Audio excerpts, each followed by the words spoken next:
Hello Hornets, I'm Tatman. And I'm Brady Nachtrieb.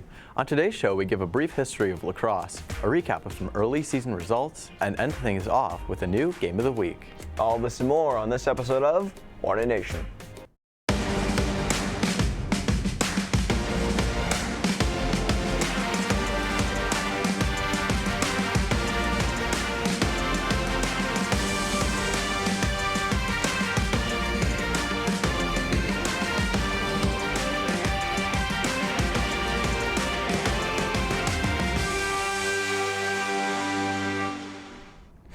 Let's kick the spring season off with a brief introduction of a sport near and dear to Celine, featuring Hornet Nation's Chelsea Bachran, as she digs deep into this beloved and storied game. Here at Hornet Nation, we try to cover all of the varsity sports offered at Celine High School. But many of these sports have an interesting history that is often overlooked. Today, we dig into the history of lacrosse.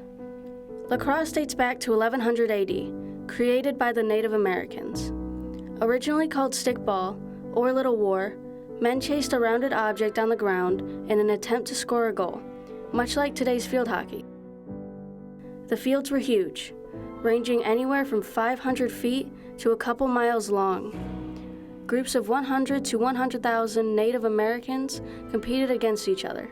In early times, it was used to prepare for war, a social event, and sometimes used to settle disputes between tribes. Games could often last up to several days. In preparation for a game, Native Americans would decorate their faces and bodies with paint and charcoal, and show up to games with no padding or specialized equipment, just a wooden stick. The first lacrosse sticks looked like large spoons that were made of hickory, with animal products used for the netting. The ball was wooden and later replaced with deerskin.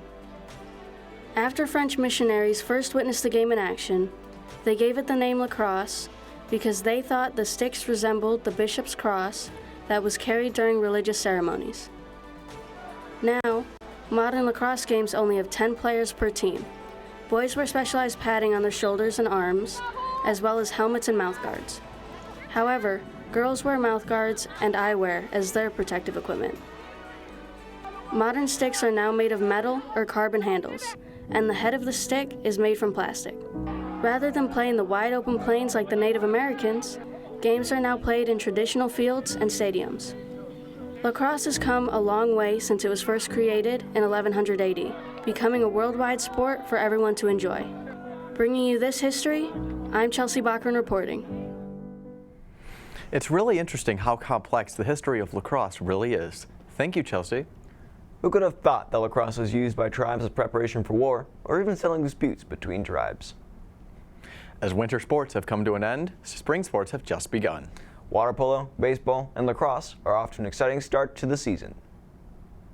On April 3rd, the baseball team won their first game of the season against Okemos High School. Let's check out Jackson Conley's walk-off home run that secured a 4-1 win.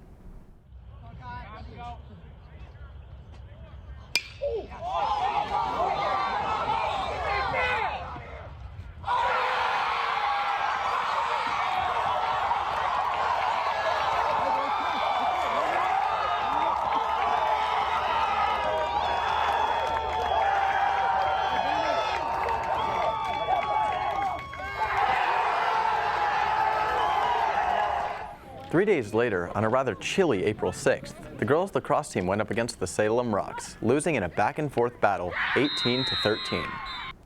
On April 11th, the varsity girls' water polo team faced off at Skyline. The game was neck and neck throughout, with the girls pulling out a win with a final score of 6-5. This brings their season record to 4-1. All right, let's catch up to speed with something more recent. From here, we'll pass it on to Alice Katowski as she kicks off the season with a soccer-oriented Game of the Week.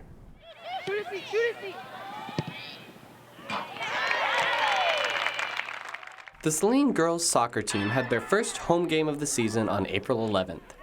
The players had a great opening to their season. I think we started off strong, but towards the end we kind of slowed down a little and started playing at their speed. But ultimately we turned it around at the end of the game and finished off with the 4 goals, so then we mercied them at the end, so it was good. I think my favorite part was Courtney's goal in the first half. She headed it off of a cross, and I think that was her first goal. That was her first goal. That was this a good season. goal. Yeah. And then I think Sienna may have had her first goal this season too over there, so we had a lot of firsts this game. Yeah. While there were many firsts for the season in this game, this isn't the first time these girls have been playing together. I enjoy the connections I've made with, my coaches, players, friends, stuff like that.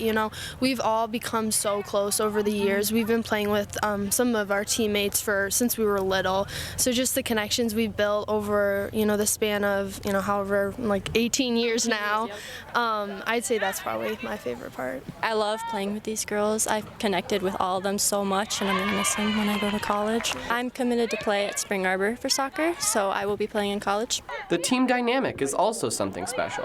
It's just a super fun environment. Like we were talking about, we're all super close. We've gotten closer over the years, and even there's a ton of new players on the team this year. We were very competitive, and at the beginning of the year, we all go on a trip on spring break, and I feel like a lot of connections start there, and we've all become so much closer and play together because of that trip.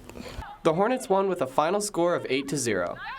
Reporting for Hornet Nation, I'm Alex Skotowski. Back to you in the studio. Way to keep the ball rolling, Hornets. You can catch their next game tomorrow here at Saline against Bedford at 7 p.m.